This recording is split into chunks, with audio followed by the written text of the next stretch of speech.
제가 저희 교회를 섬기는 동안 많은 분들이 문의를 하세요.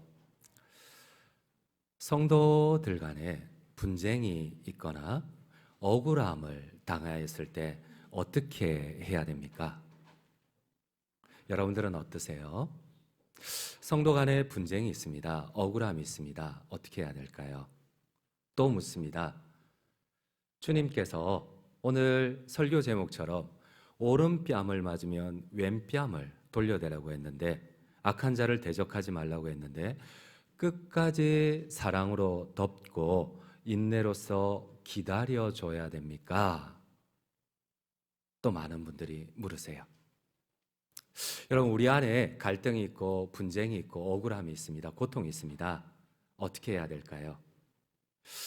제가 한 2년 전에 어떤 분이 이런 부분에 대해서 우리가 알 수 있도록 설교를 해달라고 했어요.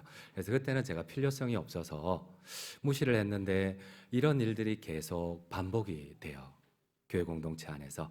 그래서 오늘은 한번 제가 하나님의 뜻이 우리 안에 갈등이 있으면, 억울함이 있으면, 분쟁이 있으면 하나님께서 어떤 절차를 우리에게 주셨는지 같이 살펴보자고 합니다. 종교 개혁 시대에 제세례파라고 불리는 종파가 있었습니다. 이들은 오늘 본문의 말씀을 가지고 예수님은 평화주의를 우리에게 가르쳐 줬다는 거예요. 그래서 악한 자를 대적하지 말라, 누구든지 살인을 하면 결단코 심판을 받으리라, 내 오른편 뺨을 맞았느냐 왼편도 돌려대며, 이 말씀을 근거로 자신들의 중요 교리로 삼고 어떠한 악에도 사랑으로 덮고 인내로 끝까지 순종하였습니다. 근데 당시 이 제세례파가 활동하던 종교개혁 세대에는 유럽의 기독교 사회가 이슬람을 표병하는 오스만 투르크로부터 계속해서 공격을 받아 죽음의 직면에 있었습니다. 그래서 많은 그리스도인들이, 전쟁에 참여하는 그리스도인들이 혼란을 느꼈어요. 주님이 평화를 주장하셨는데 우리가 전쟁에 참여하는 것이 맞는가? 한동안 기독교 내에서 상당한 혼란이 있었습니다. 여러분들은 어떠세요? 그리스도인들은 전쟁에 참여해서 적군을 사살하는 것, 누구든지 사랑하면, 살인하면 심판을 면치 못하리라는 이 하나님 말씀 앞에 여러분들은 어떤 결론을 가지고 계세요? 제세례파와 같이 기독교 평화주의자들이 가장 대표적인 입장은, 예수님께서는 오늘 본문이 속한 산상수훈에서 정당방위조차도 부정하셨다는, 무조건 평화를 주장하셨다는 그들의 주장입니다. 우리 한번 오늘 본문 마태복음 5장 38절 39절을 함께 읽도록 하겠습니다. 또 눈은 눈으로 이는 이로 갚으라 하였다는 것을 너희가 들었으나 나는 너희에게 이르노니 악한 자를 대적하지 말라, 누구든지 내 오른편 뺨을 쥐거든 왼편도 돌려대며. 그렇습니다. 이들은 악인이 아무리 악을 행하더라도, 나를 억울하게 하더라도, 나를 고통스럽게 하더라도 무조건 왼편을 돌려대며 사랑으로 섬기고 인내로서 기다려줘야 한다고, 이게 예수님의 제자들의 근본이라고 가르쳤어요. 톨스토이도 마찬가지입니다. 우리가 잘 알고 있는 간디도, 그리고 마틴 루터 킹도 이러한 예수님의 산상수훈의 가르침을, 영향을 상당히 많이 받았어요. 그래서 그들의 문학 작품에도, 그리고 그들의 정치 운동에도, 그리고 이 마틴 루터 킹 같은 경우는 이 흑인들에게도 계속해서 설파했던 설교가 무조건 사랑으로 덮고 인내하라는 거였습니다. 이러한 영향 때문인지 기독교인들조차, 아니 불신자들조차도 예수님과 기독교는 극단적 평화주의자라고 고정관념을 가지고 있습니다. 제가 한번 여쭤봅니다. 사랑하는 성도님 여러분, 나를 억울하게 하는 사람이 있습니다. 나를 고통스럽게 하는 사람이 있습니다. 주님께서 반드시 살인하면 심판하리라 하셨어요. 그리고 악한 자를 절대 대적하지 말라고 했습니다. 여러분 어떠세요? 끝까지 나를 오른뺨을 때리는 사람에게 끝까지 우리가 사랑으로 돕고 인내해야만 할까요? 왜 아무 대답도 없으세요? 음침한 밤에 뒷골목을 지나다가 성폭행범을 만났습니다. 오늘 주님은 말씀하십니다. 악한 자를 대적하지 마라. 이 말씀에 순종하여 순순히 모든 것을 포기하고 성폭행범에게 자신의 몸을 내맡겨야만 됩니까? 저는 이 생각을 하니까 화가 나요. 근데 여러분들은 화를 내지 않아요. 근데 제가 보니까 조금 화를 내시는 분들은 딸을 가지신 분들이고 아무렇지도 않은 분들은 아들을 가지신 분들 같아요. 여러분, 예수님의 말씀 앞에 우리가 우리의 몸을 내맡겨야만 될까요? 전쟁을 한번 예를 든다면 더 복잡한 문제가 발생을 합니다. 전쟁에 참여할 때에 주님이 분명히 오늘 산상수훈에 말씀하셨습니다. 살인하지 말라. 누구든지 살인하는 자는 심판을 면하지 못하리라. 그러면 참전을 거부해야 될까요? 군 복무를 거부해야 될까요? 여러분, 이건 극단적인 예가 아닙니다. 우리 주변에 항상 있어 왔던 예입니다. 여러분들 잘 알고 있는 여호와 증인을 아십니까?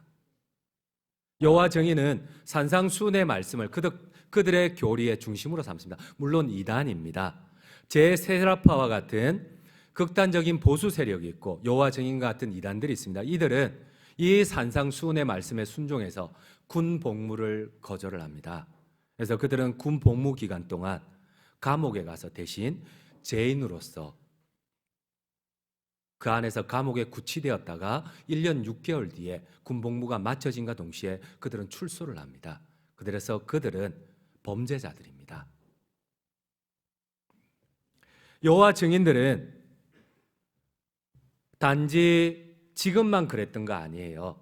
그들은 독일 나치 치하에서도 하일 히틀러를 거부하고 그들은 다 순교를 당했어요.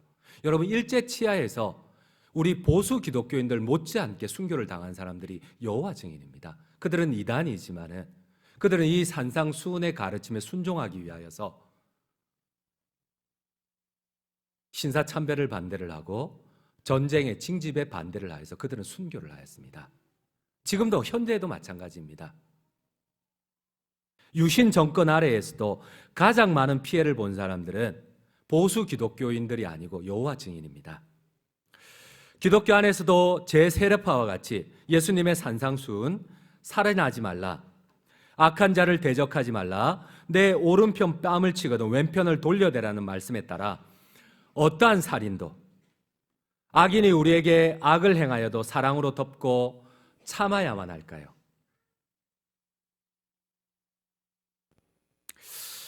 예수님께서는 계속해서 복음서에서 악한 자를 대적하지 말라고 하십니다. 하지만 예수님은 마지막 십자가를 지시기 전에 겟세마네 동산에서 너무 엉뚱한 말씀을 하세요. 제자들에게 너희 겉옷을 팔아 사람을 살인할 수 있는 검을 사라고 하십니다. 이해가 되지 않습니다. 여러분, 오히려 우리가 검을 팔아 옷을 사야 되는데 예수님께서 제자들에게 직접 명령을 하십니다. 그것도 가장 가까운 예수님의 가르침을 가장 잘 이해하는 3년 동안 동고동락하고 먹고 마셨던 제자들에게 옷을 팔아 칼을 사라고 합니다. 살인을 할 수 있는 칼을 사라고 합니다. 우리 한번 하나님의 말씀 누가복음 22장 36절을 함께 읽도록 하겠습니다. 이르시되 이제는 전대 있는 자는 가질 것이요 배낭도 그리하고 검 없는 자는 겉옷을 팔아 살지어다. 여러분, 이해가 되지 않습니다. 살인하지 말라, 결단코 심판을 면하지 못하리라, 대적하지 말라, 오른편을 맞거든 왼편도 돌려대라는 하나님께서, 예수님께서 옷을 팔아 살인을 할 수 있는 검을 사라고 합니다. 여러분, 우리가 어느 한 일정 부분만을 가지고 예수님의 말씀을 이해하면 결단코 이단에 빠집니다. 성경 전체의 맥락에서 우리가 이 살인하지 말라, 악한 자를 대적하지 말라, 이 말씀을 해석을 하면 전혀 엉뚱한 쪽으로 해석이 됩니다. 우리가 생각하는 것하고는 제세례파와 여호와 증인하고는 전혀 다른 결과를 얻을 수가 있어요. 예수님이 언급하신 마태복음 5장 21절의 말씀, 이 산상수훈의 말씀, 살인하지 말라, 심판을 면하지 못하리라. 이거는 십계명의 6계명입니다. 그런데 이것을 십계명 안에서 해석하지 않고 전혀 다른 본문에서 해석을 하면은 하나님의 뜻과는 전혀 다른 곳으로 가게 돼요. 우리 한번 하나님의 말씀 출애굽기 20장 13절을 한번 읽도록 하겠습니다. 살인하지 말라. 신명기 5장 17절입니다. 살인하지 말지니라. 그런데요, 살인하지 말라는 하나님께서는 성경의 다른 부분에서는 결단코 살인하라고 하십니다. 결단코 죽이라고 하세요. 여러분, 살인하지 말라고 십계명을 제정하신 하나님께서 반드시 죽이라고 말씀을 하세요. 그러면 하나님께서 세우신 법을 스스로 깨트리는 건가요? 여러분들은 어떻게 생각을 하세요? 우리 한번 하나님의 말씀 출애굽기 21장 16절을 함께 읽도록 하겠습니다. 사람을 납치한 자가 그 사람을 팔았든지 자기 수하에 두었든지 그를 반드시 죽일지니라. 살인하면 심판을 반드시 하시겠다는 하나님께서 그 입으로 번복을 하세요. 죽여라. 반드시 죽여라. 반드시 죽이지 말라 하신 하나님께서 왜 반드시 죽이라 하실까요? 여러분, 우리 한번 출애굽기 22장 18절 19절도 함께 읽도록 하겠습니다. 너는 무당을 살려두지 말라. 짐승과 행음하는 자는 반드시 죽일지니라. 여러분, 이상합니다. 살인하는 자는 반드시 내가 심판하겠다는 하나님께서 아이러니하게도 모순적이게도 반드시 죽이라고 하십니다. 사랑하는 성도님 여러분, 이 말씀의 혼란스러움과 해석의 중요한 기준은 이 살인하지 말라는 이것에 해당되는 히브리어 동사에 있습니다. 여러분, 이 히브리어 우리 한번 PPT를 한번 열어주시겠어요? 우리는 살인이 이 한 단어밖에는 없어요. 그러나 히브리어 동사에는 살인이 3가지가 있습니다. 근데 그 특별히 오늘 제가 설교한 부분에 나타나는 이 살인이라는 동사는 2가지로 구분이 돼요. 첫 번째는 라짜흐와 두 번째는 하라그입니다. 이 라짜흐는 계획적이고 의도된 살인을 쓸 때에 이 라짜흐를 씁니다. 근데 하라그라는 동사는 바로 정당방위의 살인, 전쟁터에서 적군을 죽이는 살인, 업무상 과실치사 등을 실수로 인한 살인들을 나타낼 때에 이 하라그를 사용을 합니다. 여러분, 10계명에서 6계명 살인하지 말라고 할 때 이 동사는 어떤 동사를 사용하겠어요? 그렇습니다. 라짜흐를 사용합니다. 의도되고 계획된 살인은 반드시 하나님이 심판하십니다. 그러나 여러분, 전쟁에 나가서 참전하는, 그리고 나의 목숨을 보호하기 위한 정당한 살인, 그리고 심지어 내가 잘못해서 실수로 하는 살인, 하나님께서 인정을 하십니다. 여러분, 그런데 우리는 한 가지만 가지고 와가지고, 내 마음에 맞는 하나만 가지고 와가지고 모든 성경의 전체 진리를 해석을 해버립니다. 여러분, 그리스도인들은 산상수훈의 말씀에 따라서 무조건 나에게 죄를 범한 억울함 가운데서도 무조건 사랑으로 덮어야만 되고, 무조건 인내로서 참아야만 될까요? 무조건 살인하지 말아야만 되고, 무조건 오른편 뺨을 때리며 왼편을 돌려야 될까요? 절대 그렇지 않습니다. 하나님은 반드시 상황에 따라 구분을 하십니다. 하지만 이것이 영어로 번역될 때에 심각하고 치명적인 오류가 발생을 했어요. 여러분, 제일 먼저 영어로 번역된 성경이 킹 제임스 버전입니다. 가장 전통적이고 가장 보수적인 성경이에요. 근데 여기에 보면은 이런 모든 단어들을 한국어와 마찬가지로 킬이라는 단어를 사용했어요. 동물을 죽일 때도 킬이고, 의도된 살인도 킬이고, 정당방위도 다 킬이에요. 모든 죽음을, 모든 살인을 지칭할 때 쓰는 단어가 킬입니다. 그러다 보니까 정당방위조차도 하면 안 되는 것처럼 번역이 되었어요. 지금도 이 킹 제임스 버전의 영향이 한국에도 있습니다. 그리고 미국 사람들, 초신자들도, 보수적인 계통의 성도들도 다 그렇게 생각을 해요. 정당방위조차도 해서는 안 된다. 전쟁터에서도 절대 살인을 해서는 안 된다. 여러분, 그렇지 않습니다. 성경은 그래서 최신의 영어 성경들을 보면은 이를 바로잡아 의도된 살인으로 구분을 합니다. 머더로 구분을 합니다. 킬과 머더를 구분을 합니다. 그런데 처음에 번역된 것은 다 킬로 번역을 했어요. 우리 한국도 마찬가지예요. 여러분, 하나님의 말씀이 틀린 게 아니고 그 문화에 맞게 번역을 하다 보니까 미국에는 이 살인이라는 단어라든지 한국의 이 살인이라는 단어를 이 히브리어 동사와 제대로 연결을 못한 경우가 되게 많아요. 성경은 결코 무조건적인 용서나 맹목적인 평화주의를 옹호하지 않습니다. 모든 사람은 정당방위나 전쟁을 통해서 하나님이 각자에게 주신 생명을 보존할 의무가 있습니다. 이것이 올바른 성경의 가르침입니다. 출애굽기 22장 2절을 함께 읽도록 하겠습니다. 도둑이 뚫고 들어오는 것을 보고 그를 쳐 죽이면 피 흘린 죄가 없으니.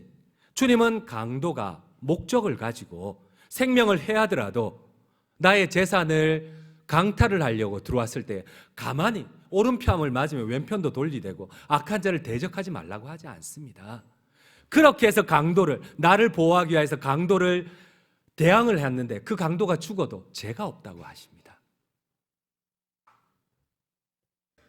여러분, 악한 자를 대적하지 말라는 말씀도 마찬가지입니다. 대적하다는 단어 리시스트는 대부분 영어 성경을 번역할 때 심각한 오류에 해당이 됩니다. 우리 한번 마태복음 5장 38절 39절을 다시 한번 천천히 한번 읽어보도록 하겠습니다. 또 눈은 눈으로 이는 이로 갚으라 하였다는 것을 너희가 들었으나 나는 너희에게 이르노니 악한 자를 대적하지 말라. 누구든지 내 오른편 뺨을 치거든 왼편도 돌려대며.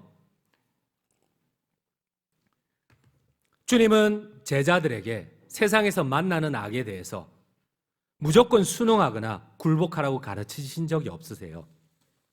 히브리어 동사를 살펴보면 예수님이 산상수훈에서 하신 말씀이 구약 성경을 인용한 것을 알 수가 있습니다. 우리 한번 시편 37편 1절을 함께 읽도록 하겠습니다. 악을 행하는 자들 때문에 불평하지 말며 불의를 행하는 자들을 시기하지 말지니라. 잠언 24장 19절입니다. 너는 행악자들로 말미암아 분을 품지 말며 악인의 형통함을 부러워하지 말라. 여기서 보면 불평하지 말라, 분을 품지 말라. 히브리어 동사가 라라라는 동사입니다. 이 말을 그대로 앞에 있는 이는 이로, 악은 악으로와 연결을 하면 리벤지, 복수하지 말라로 번역을 해야 됩니다. 여러분, 주님께서는 우리 보고 복수하지 말라고 했지 악인을 대적하지 말라고 하시지 않으셨어요. 정당한 절차를 밟지 않고 내 뜻대로 복수하지 말라고 했지. 여러분, 제가 지금 저희 교회를 섬기면서 이 5년 가까이 4년이 넘도록 여러분, 제가 보니까 이 분쟁이나 억울함이 있었을 때에 제가 성경의 절차나 재판의 절차를 가르쳐 드립니다. 근데 단 한 분도 복수를 할 뿐이지 하나님의 말씀에 순종하는 분을 한 번도 못 봤어요. 계속해서 분쟁이 일어나고 계속해서 억울함이 있는데 자기는 억울하고 옳은데 한 번도 하나님의 말씀에 순종하는 분을 본 적이 없어요. 다 자기의 방법대로 성경의 일부분만 가지고 와가지고 자기는 너무나 정당해요. 저기는 너무나 당당해요. 저희 교회에서 자주 제게 억울함을 호소를 합니다. 근거 없는 비난에 대해서 호소를 합니다. 당연히 이는 헌법으로 정확하게 분류하면 고소요 고발건입니다. 오해를 하십니다. 기독교인은 무조건 사랑으로 덮어야 됩니까? 기독교인은 무조건 인내로 참아야 됩니까? 그렇지 않습니다. 하나님의 말씀에도 성경에도 헌법에도 당연히 명시되어 있습니다. 모든 교인은 재판을 받아 자기를 방어할 권리가 있습니다. 당연히 당에는 재판 절차에 따라서 억울한 자 원고의 속건을 받아서 세상으로 말하면 검사입니다. 기소위원을 구성을 하고 조사를 하고 정인을 신문을 하고 절차를 따라서 그 결과에 따라서 가장 가까운 견책을 하고 경고를 주고 근신을 시키고 심지어 그 위에 단계는 직분자라도 시무를 정지를 시키고 정직을 하고 면직을 합니다. 그리고 그 위에 수찬 정지가 있고 마지막에는 출교를 합니다. 여러분, 가끔 노예가 끝나고 나면 기독교보에 항상 올라오는 게 있습니다. 어느 노회 목사 면직, 어느 노회 목사 출교. 여러분, 목사도 마찬가지입니다. 죄를 지으면 노회에서 기소위원회, 조사위원회를 통하여서 그 죄에 대해서 원고와 피고를 세우고 증인을 신문을 하고 청취를 해서 그 죄가 드러나면 면직을 시켜버립니다. 항상 기독교부에 오르는 것이 목사 면직입니다. 교회도 마찬가지입니다. 여러분, 교인들은 근거 없는 비난에 대해서, 자기의 고통에 대해서 당연히 교회에 호소를 합니다. 그럼 교회 당회가, 치리회가 조사위원회를 구성해서 기소를 하고 증인을 신문을 하고 그 원통을 풀어줍니다. 그리고 만약에 그것이 근거 없는 낭설이면 헌법상 이렇게 되어 있습니다. 교회 앞에 공고를 하고 담임 목사가 원통한 성도가 있는데 이 원통한 성도의 이 고소가 맞습니다. 그러니까 여러분들 더 이상 여기에 대해서 근거 없는 낭설을 하면은 그 사람에 대해서 죄를 물을 겁니다. 교회가 당연히 공포를 하고 거기에 대해서 결과에 책임을 집니다. 그런데 문제가 무엇입니까? 문제가 무엇입니까? 제가 말씀의 절차에 따라서 권면을 합니다. 그런데 그 누구도 순종하는 분이 없습니다. 그리고 성경을 들이댑니다. 자기는 정당하다고 합니다. 그 누구도 자기의 방법대로 풀어내고 복수를 하지 그 누구도 하나님의 방법을 순종하는 분들을 못 봤습니다. 제가 5년 가까운 시간 동안. 여러분들이 만약 모함이나 비방, 풍문이나 풍설을 통한 명예훼손을 당하면 당연히 교회는 그것을 받아서 조사를 합니다. 이것이 교인의 당연한 권리입니다. 예수님은 결코 악인에게 저항하기를 포기하고 순순히 복종하라고 가르치신 적이 없습니다. 그러나 방법이 문제입니다. 절차가 문제입니다. 그 누구도 예수님의 방법을, 하나님의 재판 절차를 순종하는 분들이 없으십니다. 사랑하는 성도님 여러분, 왜 하나님이 우리에게 재판의 절차를 주고 헌법의 절차를 주셨을까요? 왜 이렇게 해야만 할까요? 여러분들이 억울한 일을 당하였을 때 왜 성경적인 재판의 절차에 따라 순종을 해야 될까요? 오늘 주님께서 이러한 재판의 절차를 밟으시라고 하시는 것은 나의 억울함을 푸는 것도 중요하지만 더 나아가 나에게 죄를 범한 형제를 구원하기 위해서입니다.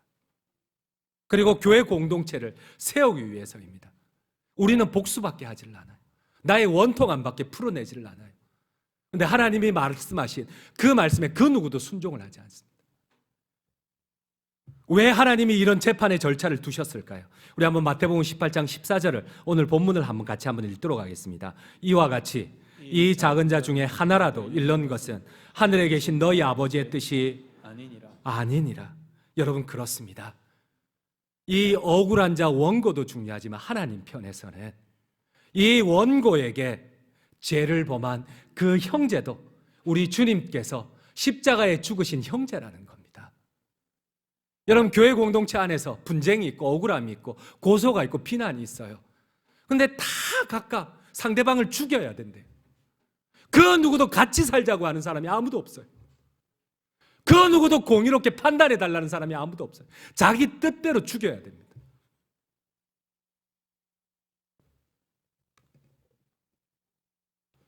하나님께서 나의 억울함을 푸고 고소하는 영혼을 얻고 공동체를 지키기 위하여서 우리에게 요구하시는 고소와 재판의 절차는 이렇습니다.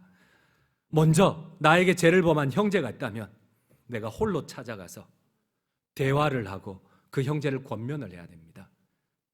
제가 지금까지 계속해서 4년이 넘는 시간 동안 항상 분쟁이 있으면 제가 부탁을 합니다. 가서 이렇게 하고 오십시오. 아직까지 순종하시는 분이 한 명도 없었습니다. 우리 한번 18장 15절을 함께 읽도록 하겠습니다. 내 형제가 죄를 범하거든 가서 너와 그 사람과만 상대하여 권고하라. 만일 들으면 내가 내 형제를 얻을 것이요. 여러분, 이렇게 해서 만약에 듣지 않으면 주님이 이렇게 말씀하십니다. 증인을 데리고 가서 나에게 죄를 범한 형제에게 권면하고 대화하라고 하십니다. 우리 한번 16절도 함께 읽도록 하겠습니다. 만일 듣지 않거든 한두 사람을 데리고 가서 두세 증인의 입으로 말마다 확정하게 하라. 그러나 이렇게 순종했는데도 여러분, 제가 말씀을 드립니다. 이 첫 번째, 두 번째를 하고 오시면 제가 정당하게 당의 서기를 통하여서 그 속건을 접수를 하고 기소위원회와 조사위원회를 구성을 해서 우리가 재판을 하겠습니다. 정말 객관적으로 저를 믿고 제가 재판을 하겠습니다. 그런데 첫 번째부터 그 누구도 4년이 넘는 시간 동안 그 누구도 순종하는 사람이 없습니다.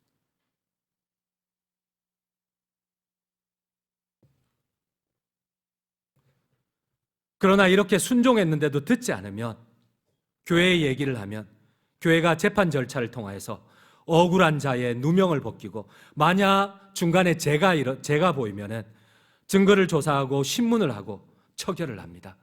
가장 가벼운 거는 경고를 하고, 그 다음에 근신을 주고, 그 다음에 심우정지를 시키고, 정직을 하고 면직을 하고 수찬을 정지하고 출교까지 합니다.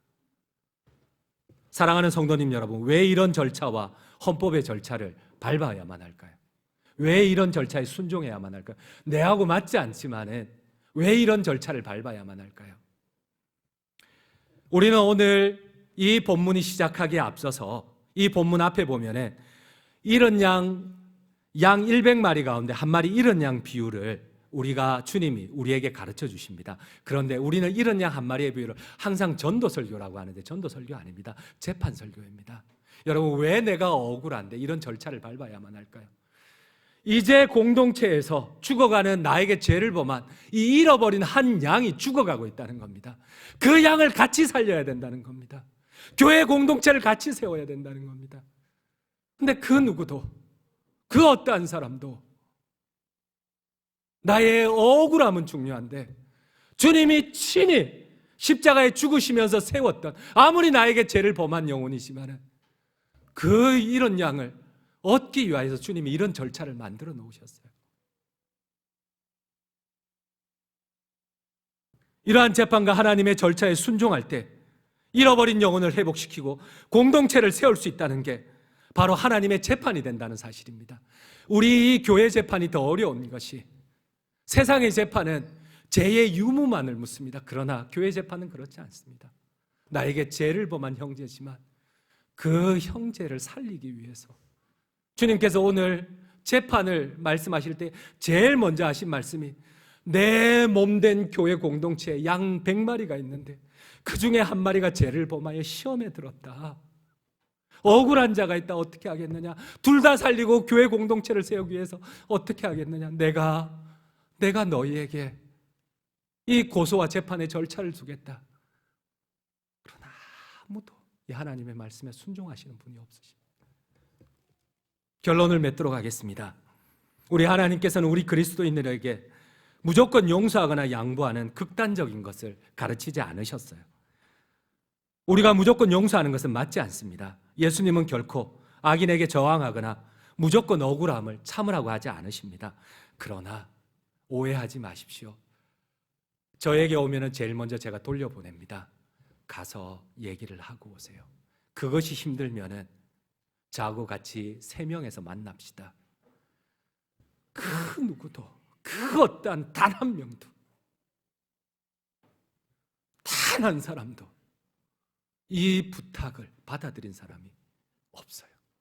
그리고 자신은 항상 하나님의 말씀에 순종한다고 하세요.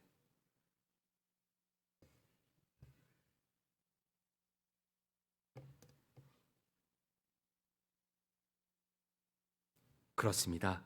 하나님이 정하신 재판과 고소의 절차에 순종하여 나와 원수된 영혼을 구원하고 주님의 몸된 교회를 세워나가는 우리 모든 장전중앙 성도님들 되시기를 간절히 주님의 이름으로 축원드립니다.